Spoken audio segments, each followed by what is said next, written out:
like everyone else, when the pandemic hit, I was looking for ways to help and something to do.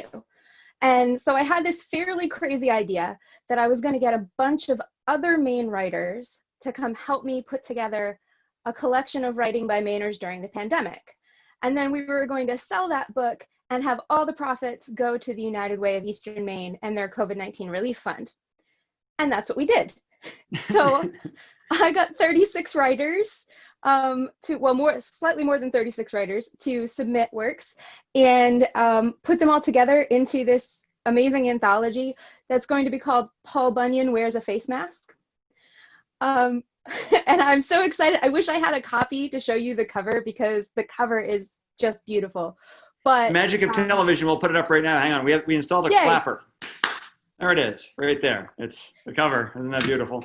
I love it. Okay.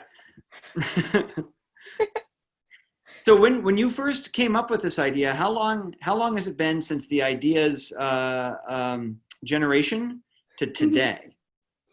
I think about 2 months, maybe. No, that's a lie. Wow. About a little more than a month. Wow. Yeah, because I remember I was sitting with my dad, helping him in his fish room. He has fish. They're awesome. We love to take care of them. I was helping him in his fish room, and I had this idea kind of hit me all at once that this was a thing that I could do, that I could help. And I ran right inside and started typing it up furiously, like, here's what I want to do. Immediately contacted the United Way and said, do you want me to do this? And within 24 hours, they got back to me and said, yes, please. And then from there, we started asking writers to submit. Yesterday, I got all of their contracts signed and ready to go. So everyone's on board with all profits going to the United Way.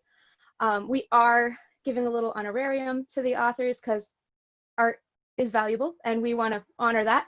But some of them were sweet enough to donate it back so that we can give more to the United Way. But yeah, nice. It was like a month and it's been crazy and wonderful. And I'm also launching another book at the same time. I know, but Paul Bunyan Wears a Mask. When can we expect to see that in bookstores? And I understand you can get pre-orders right now on your website, but also when do you expect to have the actual hard copy out? The actual hard copy, we're hoping for mid to late August.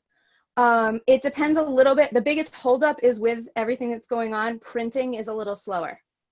So Gotcha. We're hoping to get those copies in hand by the middle to end of August. And we're going to be selling them only on my website for now to try to maximize, again, the donations that go back to the United Way. So if you go to imperativepressbooks.com, you can order copies and then 100% of those profits, whatever we get from that, go to the United Way. It's a great project. Now you have another project. It's the second book that you teased when you were on our show in October. I think your words were that you had to do it because you had already started. So now that book is coming out. Pre-orders are accepted for that now as well. And that book's coming out this Friday. Tell us about that book. Yes. So that's Near Life Experience. I actually do have a copy, though you can use your magic to put it on screen if you want. It's about a first responder named Eric who puts all of human life at risk when he tries to rescue one boy. And now Eric and Death have to work together to restore order to the universe and hopefully rescue the kid too. Now, for people who are familiar with your first book, Death is a character yes. in that book as well. So is this book, can this be considered a sequel, or is it sort of like a crossover, like when the Grey's Anatomy people get on to Station 19? Yeah, like more like the second one. Okay. I think you'd call it a prequel would be the closest thing, because the events of this book are actually several years previous to the book that I put out first. And there's a little bit of character overlap, but it's not all the characters coming back. So yeah, it's a little bit of a crossover, a little bit of a prequel, a lot more interesting. Death and Dream are both characters, so get a lot more fantasy. It's a lot of fun.